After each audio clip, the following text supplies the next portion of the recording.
Into comedian no so Otumfuo Asantehene asase nya make say King Solomon II or trend pa waya DB achese Ghana fo nyina born baso bema onchire mu no achire wadwen amame wo comment section aha yi Penyah block media me so say ni demo obe like video no under my subscribe button so na be click notification icon for latest updates na be chire wadwen da amame wo comment section me so baso no achire for so anya bi ahwe eje aye December 2023 and eba ni sim say Otumfuo Asantehene Nana Osei to the second asase sinya mekese King Solomon aye say workout asi we so ewiye bremo oye short curtain for 600 bed dormitory facility for Sefwi SHS school no omo kate sort in December 2023 Emma from there in 2024 my honor project no starting say course so out from time to time no na visitation course we be project no edru Emma contractor no na oye adwuma no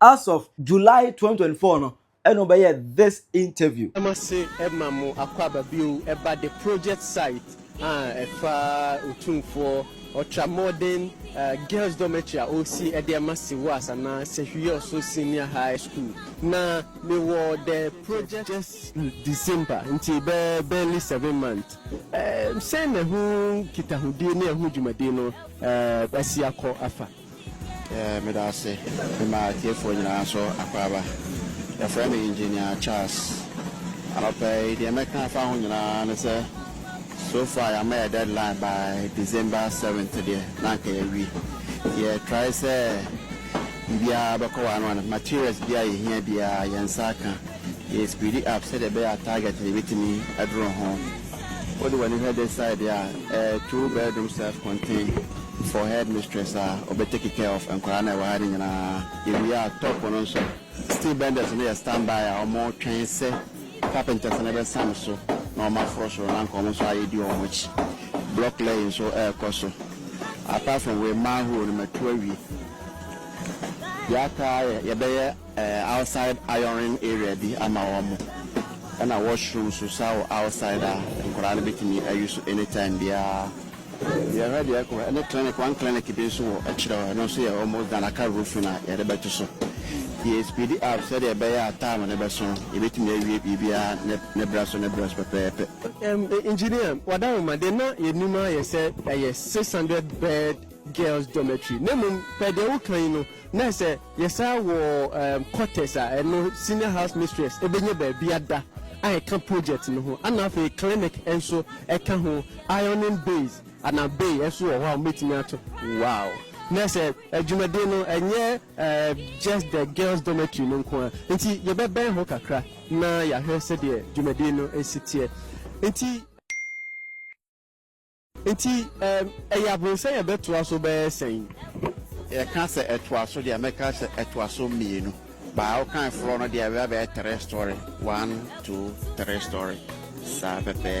Wow. Inti next deadline we can say one more set year December this year no. Next just 1 year na mo dey project no. O sha per the available materials ne workers on site no. Mo betimi awie ansa na deadline na so. Ye betimi materials bia e was site.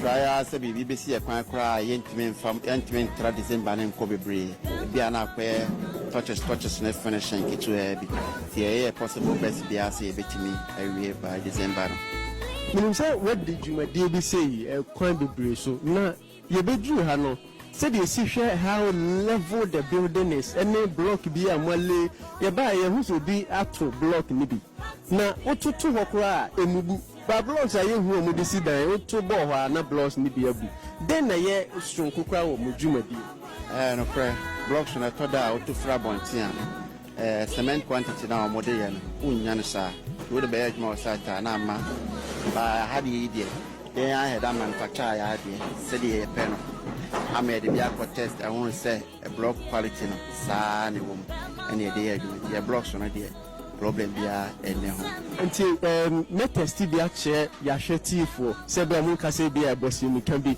wadama you block me bi na fa bo ho na me hwe ade se sena besi we dey bebu hey ambu wow Wow. This is so powerful. It's nice a dino, a dibia, Musia, a baby bear, in fear, moon, fear do, no, so to toy, they was a Danny be able to be. He said, materials are more than be tried and tested. Yeah. No, Granny said, blocks, yeah, you know. Site be able to be a hammer baby block, part, how boy, your machines are richer to size, yeah, they are support baby, length and end will be because you will do the whole thing at see the machines in the future. Your leveling machine, they are also using a construction site, they are who are maybe beyond manpower, sir. TV, the pride of Africa. Build Diana now or say to Osiama, a bad boy and a bad boy will can't be brave so. A bad boy I may who I ain't high because I damn from 1 from 3 for from 1 4, a damn of 23 from 3 for 15.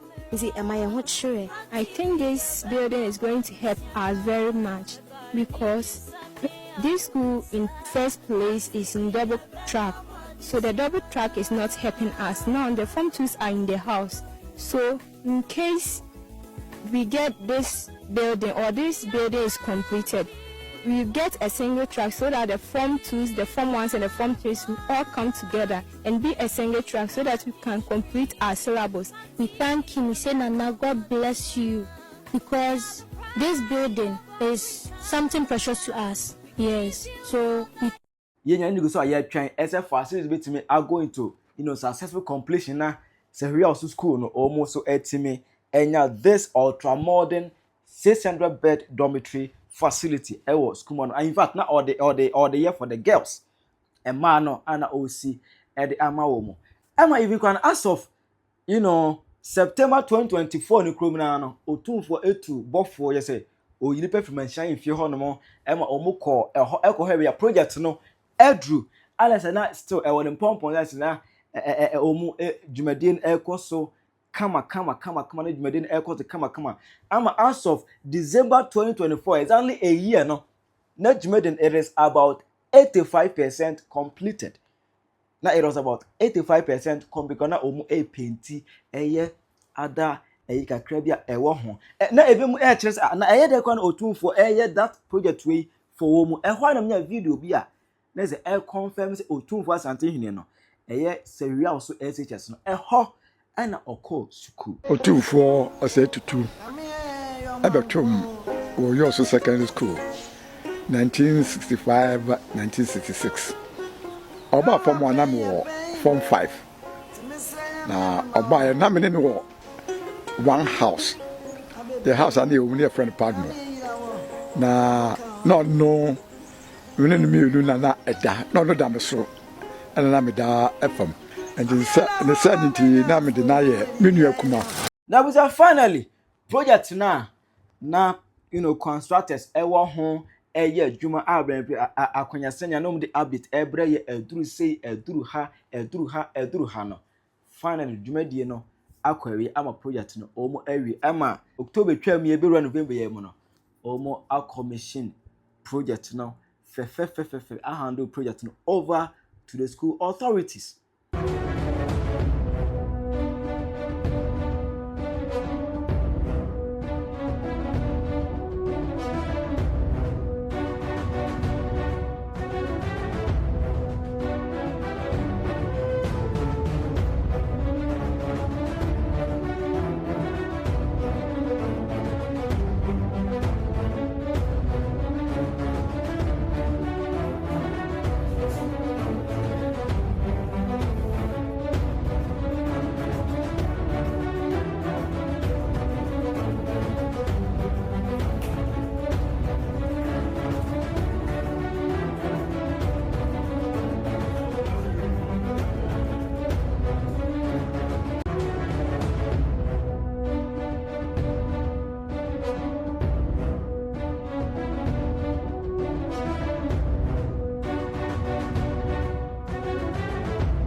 Emma comedian no so a Ghana for no she Otumfuo no nyam say in fact say nya no so me ensa kro Ghana ha no anka o man no enya ne say wie say ama o comedian no so abusua obia edin komo efa ho wo so be ga kire wa adwen ama me e wo comment section ayi Penyah Broke Media agra